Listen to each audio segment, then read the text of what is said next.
આમોદ નશાના કાળા કારોબાર સામે કોંગ્રેસનો મોરચો ઉગ્ર વિરોધ બાદ પોલીસ સ્ટેશનમાં આવેદન. કોંગ્રેસે તંત્રને આપ્યું અલ્ટિમેટમ. ભાવનગરમાં બનેલી કથિત લઠ્ઠાકાંડની ઘટનાના પડઘા હવે આમોદ તાલુકામાં પણ જોવા મળ્યા છે. સમગ્ર મામલે તંત્રની કામગીરી સામે સવાલો ઉઠતા આમોદ તાલુકા કોંગ્રેસ સમિતિ દ્વારા ડોક્ટર બાબા સાહેબ આંબેડકરની પ્રતિમા નજીક બેનરો અને પ્લેટ કાર્ડ સાથે ઉગ્ર વિરોધ પ્રદર્શન યોજી સરકાર અને તંત્ર સામે આક્રોશ વ્યક્ત કરવામાં આવ્યો હતો. ત્યારબાદ કોંગ્રેસના આગેવાનો અને કાર્યકરો દ્વારા આમોદ પોલીસ સ્ટેશન ખાતે પહોંચી પોલીસને લેખિત આવેદનપત્ર પાઠવી કડક કાર્યવાહી કરવાની માંગ કરવામાં આવી હતી. આમોદ તાલુકા કોંગ્રેસ સમિતિના પ્રમુખની આગેવાનીમાં યોજાયેલા વિરોધ કાર્યક્રમમાં મોટી સંખ્યામાં કોંગ્રેસના કાર્યકરો જોડાયા હતા. હાથમાં બેનરો અને પ્લેકાર્ડ સાથે કાર્યકરોએ કથિત લઠ્ઠાકાંડના મુદ્દે જવાબદારો સામે કડક પગલાં ભરવાની માંગ સાથે ઉગ્ર સૂત્રોચ્ચાર કર્યા હતા. કોંગ્રેસે આ સમગ્ર ઘટનાને ગંભીર ગણાવી નશાના ગેરકાયદેસર વેપાર સામે તંત્રએ માત્ર કાગળ પર નહીં પરંતુ જમીન પર પણ અસરકારક કાર્યવાહી કરવાની જરૂરિયાત વ્યક્ત કરી હતી.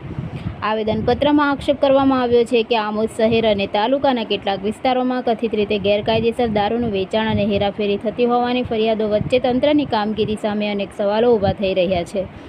ખાસ કરીને યુવાનો અને નવી પેઢીને નશાની લતથી બચાવવા માટે કડક અને સતત કાર્યવાહી જરૂરી હોવાનું કોંગ્રેસે જણાવ્યું હતું.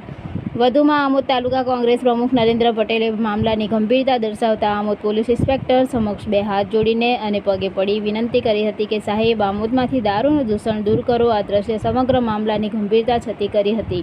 કાયદો અને વ્યવસ્થા જાળવવાની જવાબદારી ધરાવતા તંત્ર સમક્ષ આ રીતે વિનંતી કરવાની ફરજ પડે તે સ્થિતિને લઈને પણ સવાલો ઉઠી રહ્યા છે. કોંગ્રેસે સ્પષ્ટ માંગ કરી છે કે આમોદ તાલુકામાં ચાલતા કથિત ગેરકાયદેસર દારૂના કારોબાર સામે માત્ર દેખાવ પૂરતી કાર્યવાહી નહીં પરંતુ મૂળ સુધી પહોંચી કડક અને કાયમી પગલાં લેવામાં આવે જેથી યુવાનો અને પરિવારોને નશાના દૂષણથી બચાવી શકાય. કોંગ્રેસે પોલીસ સમક્ષ માંગ કરી છે કે આમોદ તાલુકાના વિવિધ વિસ્તારોમાં દારૂના ગેરકાયદેસર વેપાર સંગ્રહ અને હેરાફેરી સામે સઘન ચેકિંગ હાથ ધરવામાં આવે તેમજ જવાબદાર તત્વો સામે કાયદેસરની કડક કાર્યવાહી કરવામાં આવે. માત્ર દેખાવ પૂરતી કાર્યવાહી નહીં પરંતુ ગેરકાયદેસર દારૂના નેટવર્કના મૂળ સુધી પહોંચી તેને સંપૂર્ણપણે અટકાવવામાં આવે તેવી પણ માંગ ઉઠવામાં આવી હતી. કોંગ્રેસના આગેવાનોનું કહેવું છે કે નશાનો ગેરકાયદેસર વેપાર સમાજ માટે ગંભીર ખતરો છે અને તેના કારણે અનેક પરિવારોનું ભવિષ્ય બરબાદ થઈ શકે છે. જો તંત્ર દ્વારા સમયસર અને અસરકારક કાર્યવાહી નહીં કરવામાં આવે તો આગામી દિવસોમાં આ મુદ્દે વધુ ઉગ્ર કાર્યક્રમો કરવાની ચીમકી પણ આવેદનપત્રમાં આવી છે.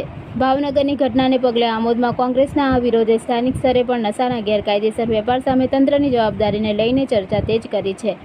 હવે પોલીસ અને વહીવટીતંત્ર આ મામલે કેટલી કડક કાર્યવાહી કરે છે અને કોંગ્રેસ દ્વારા કરવામાં આવેલા આક્ષેપોની તપાસમાં શું બહાર આવે છે તેના પર સૌની નજર રહેશે.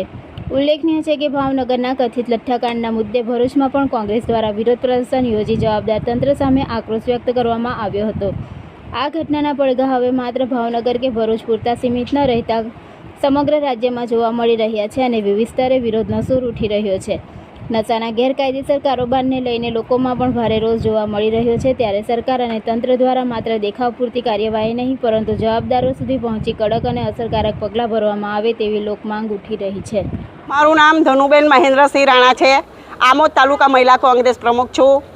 આજે અમે દારૂ બંધી માટે આવેદનપત્ર અમે પીઆઈ સાહેબને આપવા માટે આવેલા છે. આજે જે મારી પાછળ બહેનો ઊભી છે એ બધી વિધવા છે અને એ દારૂના કારણે જ વિધવા થયેલી છે.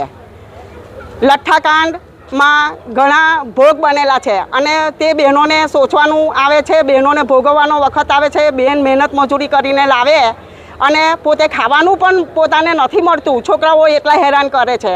તો અમારી ખાસ સરકારને વિનંતી છે કે આ દારૂ બંધ થવો જોઈએ. આમોદ તાલુકામાં કયા કયા વિસ્તારોમાં દારૂ મળે જેવી તમને જાણ છે?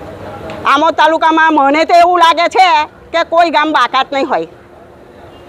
દરેક ગામમાં દારૂ બેફામ વેચાય છે.